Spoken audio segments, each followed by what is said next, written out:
hoy desde Nicaragua, dictadura condena a prisión a 3 laicos colaboradores del desterrado obispo Rolando Álvarez. En carta al Vaticano, los obispos de Perú expresan filial adhesión y obediencia al Papa. Manifiesto se da en medio de la polémica por la declaración que permite las bendiciones a parejas del mismo sexo.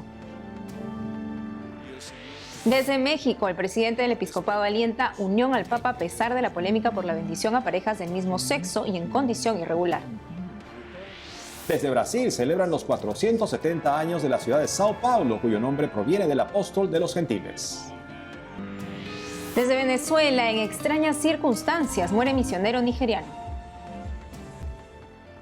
Hola Natalie, cerrando la semana. Así es, ahí terminamos la semana y es un gusto terminarla con nuestros televidentes de nuestros estudios en Lima, Perú. Gracias por acompañarnos en EWTN Noticias. Soy Eddie Rodríguez Morel. Bienvenidos, yo soy Natalie Paredes. Empezamos las noticias desde Nicaragua, en donde no termina la persecución a la iglesia desde el gobierno de Daniel Ortega. Este jueves se conoció que purgan condena tras juicio ilegal 3 laicos que colaboraban con Monseñor Rolando Álvarez en Matagalpa y Estelí, jurisdicciones eclesiales del desterrado prelado. De acuerdo a la abogada Patricia Molina, son más de 30 los trabajadores de entidades de la iglesia que pasan cárcel. Conozcamos este caso. Me permiten darles un abrazo, no preciso ni decir. Mariví Andino, Julio Berríos y Santos Sevilla son 3 laicos que fueron condenados en diciembre último a 6 años de prisión por la dictadura de Daniel Ortega. Marta Patricia Molina, autora del informe Nicaragua, una iglesia perseguida, detalló que los 3 laicos trabajaban en la entidad pontificia Cáritas. Además, colaboraban en la diócesis de Matagalpa, regida por el obispo Rolando Álvarez, hoy desterrado en Roma.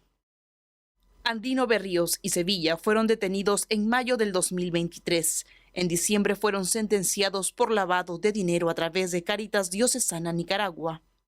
De acuerdo a lo informado por Marta Patricia Molina en su red social X sobre los colaboradores de Monseñor Álvarez. Don Santos Julio Sevilla Rivera, de 55 años, fue secuestrado por la policía sandinista el 20 de mayo del año 2023, sin importarles los problemas de discapacidad que padece. Mariví Eliet Andino Ramírez fue secuestrada el domingo 21 de mayo de 2023 por policías y paramilitares y no le permiten ningún artículo religioso. Don Julio Rafael Berríos Noguera, de 60 años de edad, fue secuestrado por la policía sandinista el 22 de mayo del año 2023. Trabajó en Cáritas Estelí por 24 años.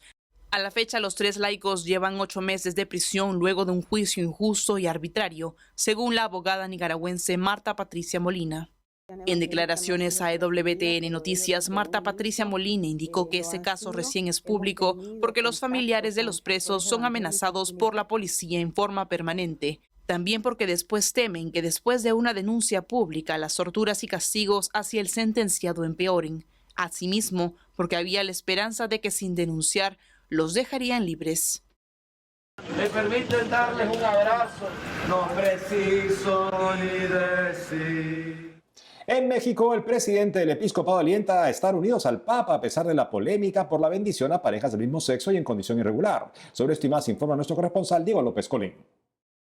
Un sacerdote de la Arquidiócesis Primada de México fue detenido por las autoridades presuntamente de haber abusado de un menor de edad.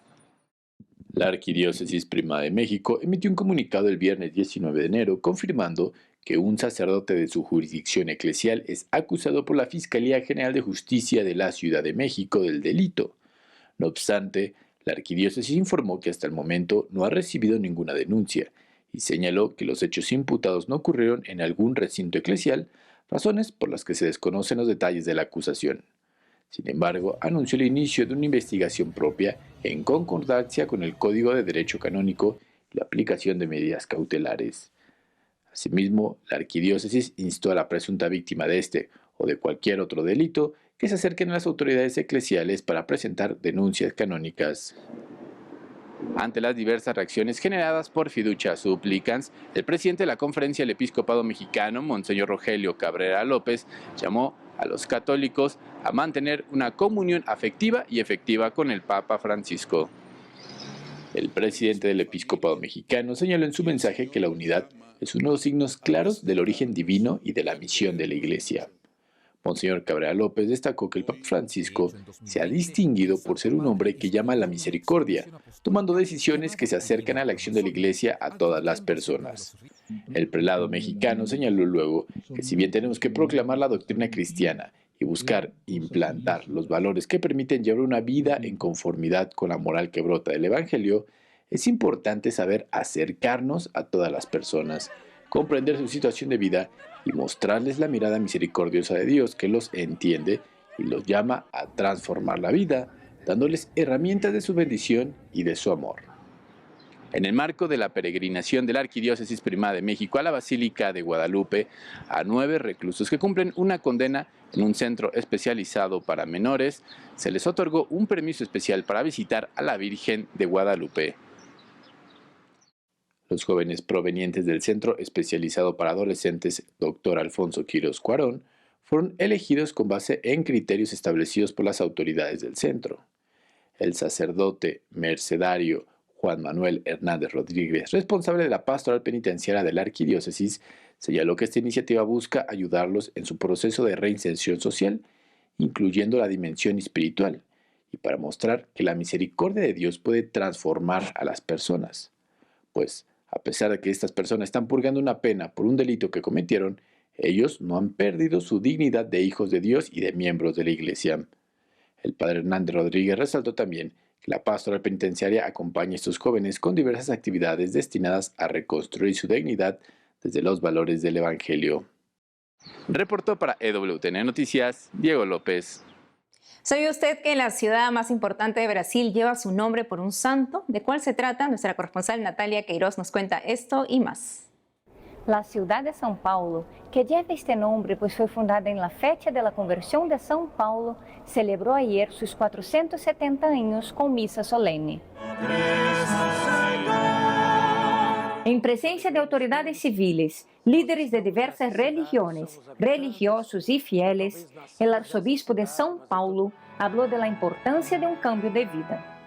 O que é o mais importante fazer? ¿Qué es lo más importante que hay que hacer en la vida para no perder la vida? Naturalmente, la respuesta está en la predicación de Jesús, que San Pablo lleva a cabo diciendo, el reino de Dios ha llegado, el reino de Dios está presente entre vosotros, convertíos y creed en el Evangelio y tendréis la vida que Jesús proclamó. Como Jesús anunció. Sobre la fundación de la ciudad de São Paulo, el 25 de enero de 1554, recordó que la ciudad se creó en una pequeña aldea llamada Planalto de Piratininga. Ahí, misioneros jesuitas evangelizaban a los indígenas.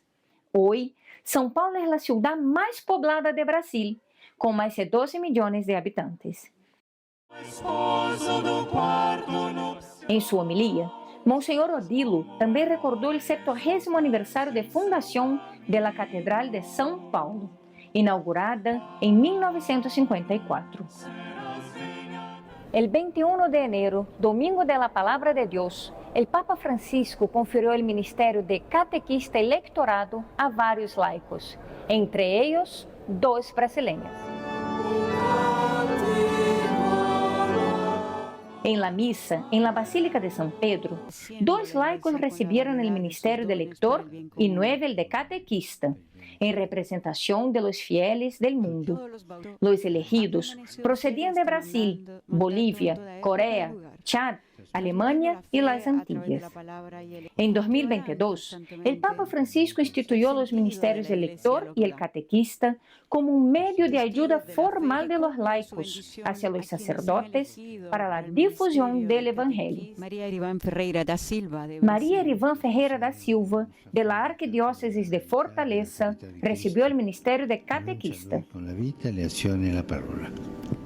Amén. Antes de recibir el ministerio, compartió sus expectativas. Para mí es una grande honra. Para mí es un gran honor, un gran regalo de Dios, una gran gracia haber sido nominada para recibir este ministerio. Mi amor por la catequesis solo ha crecido desde que tenía 14 años. La catequesis, de hecho, es lo que me inspira, lo que me hace ir más allá. Que me hace ir além. Ilse Vidal de Pádua Costa, de la diócesis de Ji-Paraná, en el nordeste de Brasil, recibió el ministerio de lectura. Y eficaz en el corazón de los hombres. Amén. Nem no meu mais ousado sonho. Ni en mis sueños más locos podría haber imaginado que hoy me encontraría en esta situación, recibiendo este ministerio. La expectativa para después es seguir sirviendo, ¿verdad? Durante nuestra iniciación a la vida cristiana, aprendimos que nuestro encuentro personal con Jesucristo debe ser primero con nosotros mismos. Es a través de nuestras vidas como tiene lugar esta catequesis, esta evangelización por atracción. Espero con mucha fe y vuestras oraciones poder ser este testigo de la palabra viva de Dios. Las dos damas fueron escogidas por la Conferencia Nacional de Obispos de Brasil por su largo trabajo en la catequesis en el país. En Petrópolis, Natalia Queiroz, EWTN Noticias. En Venezuela, un querido misionero procedente de Nigeria murió en circunstancias que hasta hoy se investigan. Nuestro corresponsal Andrés Enríquez nos cuenta. El caso del padre Josiah Cocal, de 54 años de edad, mantuvo en vilo a la feligresía venezolana durante gran parte del mes de enero. Lo cierto es que el sacerdote de origen nigeriano era muy querido en todos los lugares donde trabajó pastoralmente, pero lo era especialmente en la ciudad de Tucupita, en el estado del Tamacuro, al oriente del país, donde se dedicó a evangelizar y atender las necesidades del pueblo indígena Guarao.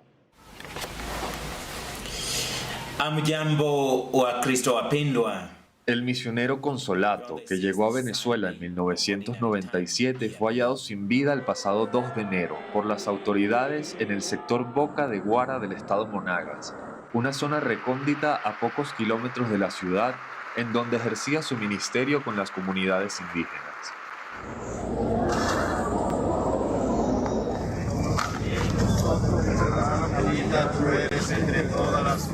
El director de la Policía Científica Venezolana, comisario Douglas Rico, informó el 4 de enero que los estudios indicaban que la causa de muerte del presbítero nigeriano fue un suicidio por ahorcamiento. La muerte del sacerdote nigeriano está aún rodeada de interrogantes.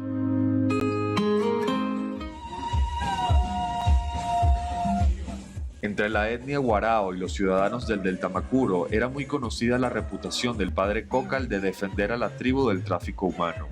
Además, usuarios en redes sociales remarcan que el sacerdote nunca estuvo deprimido. Asimismo, fuentes cercanas al cura denuncian que la policía no ha confirmado si realizó la autopsia al cuerpo del sacerdote nigeriano. Además, manifestaron que alguna vez las bandas delictivas amenazaron al sacerdote advirtiéndole tener cuidado porque podía meterse en problemas. La misión Consolata en Venezuela pidió no dejarse llevar por informaciones sin respaldo y señaló que por ahora solo Dios y el padre Cocal saben lo que sucedió. Desde Caracas, Venezuela, Andrés Enríquez, EWTN Noticias. Hacemos una pausa y al volver. Desde Perú, en carta al Vaticano, los obispos expresan filial adhesión y obediencia al Papa. Manifiesto se da en medio de la polémica por la declaración que permite las bendiciones a parejas del mismo sexo. Además, We are bold or we die. lista para estrenarse en Latinoamérica y Estados Unidos, Cabrini, la santa patrona de los inmigrantes. El director de la película nos cuenta más.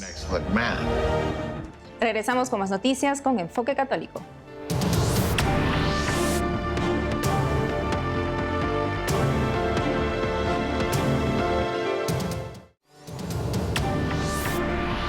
Ahora nos vamos a Perú. Los obispos expresan su unión al Papa ante la polémica declaración que permite las bendiciones a parejas del mismo sexo. Sobre esto y más informa nuestro corresponsal Nicolás García.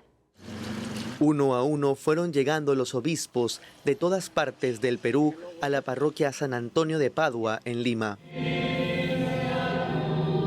Con la Santa Misa iniciaron su asamblea plenaria. Les pregunté cómo implementarán la bendición a las parejas del mismo sexo promovida por el Vaticano. Monseñor Antonio Santarciero, obispo de Huacho, al norte de la capital, contestó que no era un problema para la realidad del Perú. Es un problema más de Europa, más de Estados Unidos, Alemania, pero nunca nos han pedido esa bendición. Es un problema particular que lo hacen universal, no es que así. Monseñor Salvador Piñeiro, arzobispo de Ayacucho, en la Sierra del Perú, se enfocó en los divorciados vueltos a casar. Siempre ha habido entre nosotros, cuántas veces los divorciados vueltos a casar se acercan, Padre, una bendición. Y como nos dijo el Papa Francisco, hay que dar una caricia en el alma. Son familias que es difícil encontrar una solución, un camino regular, pero que se sientan acogidos, que nadie está marginado. Hay que animar, por supuesto, no son bendiciones públicas, no son sacramentos, pero sí que encuentren un consuelo, una misericordia.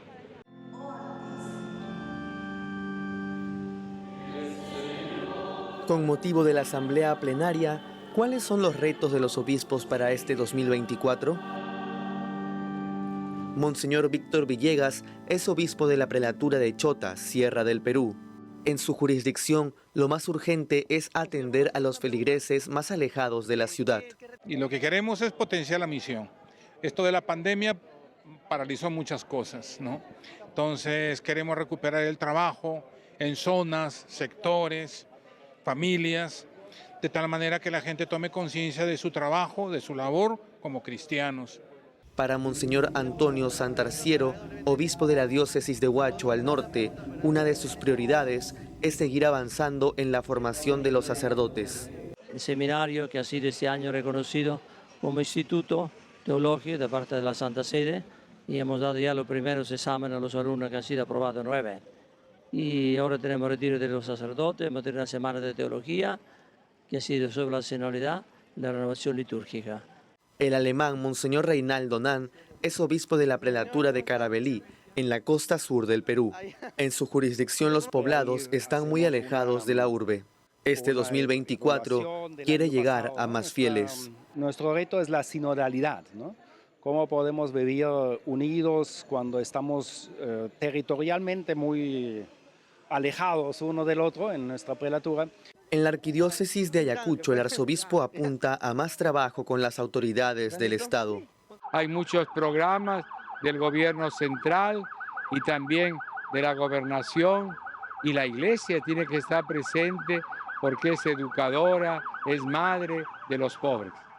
Tras análisis y debates de 4 días sobre sus ministerios en medio de la crisis que afronta el Perú, los obispos plantearon pedidos a las autoridades y compromisos a los peruanos para resolver los problemas. Al cierre de este enlace llegó a nuestra redacción una carta de los obispos del Perú al Vaticano. En ella expresan su filial adhesión y obediencia al Papa. El manifiesto se da en medio de la polémica por la declaración que permite las bendiciones a parejas del mismo sexo o en situación irregular. Los obispos peruanos le dicen al Papa: acogemos con alegría su insistencia en aceptar a todos para manifestarles la cercanía, la ternura y la misericordia de Dios. En Lima, Nicolás García, EWTN Noticias. Se estrena en marzo en Estados Unidos la película Cabrini sobre la Santa Francesca Cabrini, patrona de los inmigrantes. Desde Los Ángeles, el director de cine Alejandro Monteverde, quien también dirigió la taquillera Sonido de Libertad el año pasado, nos cuenta más sobre el esperado lanzamiento. Alejandro, qué gusto tenerlo en EWTN Noticias. Coméntenos por qué promover en esta época, a través del cine, la figura de la Santa Francesca Cabrini. Bueno, es una historia que cuando me invitaron al proyecto, yo no conocía nada sobre la madre Cabrini, absolutamente nada, ni siquiera sabía de su vida.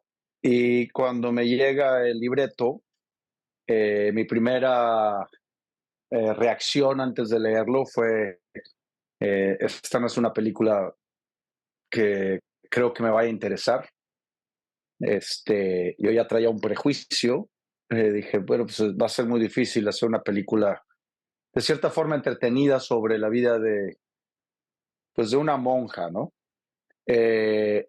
Y cuando empiezo a leer el guión, me doy cuenta que esta era la historia de una gran mujer, una mujer que luchó por la justicia social de los pobres, en especial los niños, que era una inmigrante, yo me identifiqué con ella como inmigrante, y una mujer que alzó su voz contra las injusticias, una mujer que peleó muy fuerte en contra de todas las injusticias sociales, y en un mundo que en esos tiempos pues la mujer ni siquiera tenía derecho de votar, ¿no? Entonces su personaje, su vida me llamó muchísimo la atención. El libreto estaba muy bien escrito y pasé del prejuicio a querer ser parte del proyecto. Es una película para todos, no es una película solamente para el mercado católico. Es una película con temas universales y eso me llamó muchísimo la atención. Y también, Alejandro, se dice que Madre Cabrini también era un ejemplo para todas las mujeres. ¿De qué manera se refleja esto en la película? También este ejemplo que pueda dar a todas las mujeres. Sí, es una película que de cierta forma celebra la voz de la mujer. Es una película que celebra el poder de la mujer. También inspira al hombre a luchar y a no quedarse callado ante cualquier injusticia. ¿Y qué mensaje le deja la película Cabrini también, o que consideras tú, a los religiosos, autoridades, inmigrantes? Lo bonito de esta película es que no está basada en un solo mensaje, sino de cierta forma está compuesta por muchos mensajes. Pero uno de los mensajes más universales es el inspirar a luchar. Hay una línea que dice Cabrini, que yo conecto mucho con ella, fue una de las líneas por las cuales yo me animé a hacer la película, donde ella dice que tenemos dos opciones en la vida: servir a nuestras debilidades o servir a nuestros propósitos. Y todos tenemos debilidades y todos tenemos un propósito marcado. Y es esa lucha constante de a quién vas a servir. Y ella tenía un reto muy grande, que era la muerte. Todos los años le decían que le sobraban 2 años de vida. Y así se llevó hasta vivir hasta los 66 años. Entonces, de cierta forma, pues luchó hasta contra la propia muerte, ¿no? Desafió todos los diagnósticos de científicos, expertos que le decían que no vivía más de 2 años. Y yo creo que sus ganas de vivir y su lucha por servir a los demás fue lo que le permitió robarse varias décadas de años. Bueno, entonces estaremos expectantes al próximo estreno de Cabrini. Alejandro Monteverde, gracias por haber estado con nosotros en EWTN Noticias. Muchas gracias y hay que recomendar la película. Esta semana la iglesia recuerda a San Ildefonso, arzobispo de Toledo, en España, del año 657 al 667, y uno de los padres de la iglesia. Para conocer qué virtudes guarda este gran santo, nos conectamos con el padre Jesús Ramos Cortés, párroco de la iglesia San Ildefonso, Recuay, perteneciente a la diócesis de Huaraz, en Perú.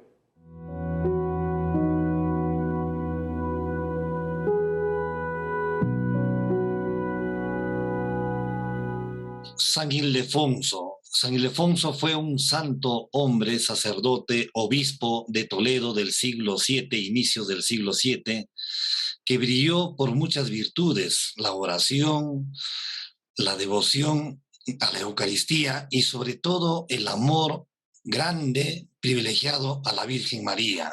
Muy pocos hombres de repente conocen esto, la iglesia, la devoción a la Virgen María y su santidad, su don, su entrega a Dios como obispo, seguramente hizo que tenga este privilegio por ella, este amor grande por la Virgen, defendiendo en ese tiempo de tantos ataques, de tantos ultrajes, de tantas ofensas a la Virgen María, como hasta hoy seguramente, pero por eso escribió él muchos tratados, y uno de ellos, el Tratado de la Perpetua Virginidad de María, aquello que en ese tiempo de repente era muy desconocido, atacado, muchos siglos antes de que se declarara el dogma de la Inmaculada Concepción.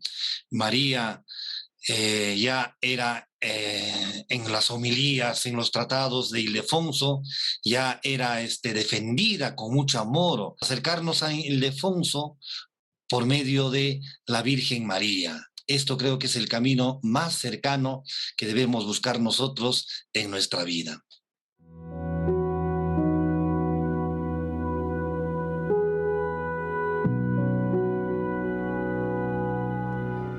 Amigos, hemos llegado al final del programa. Esperamos que tengan un bendecido fin de semana.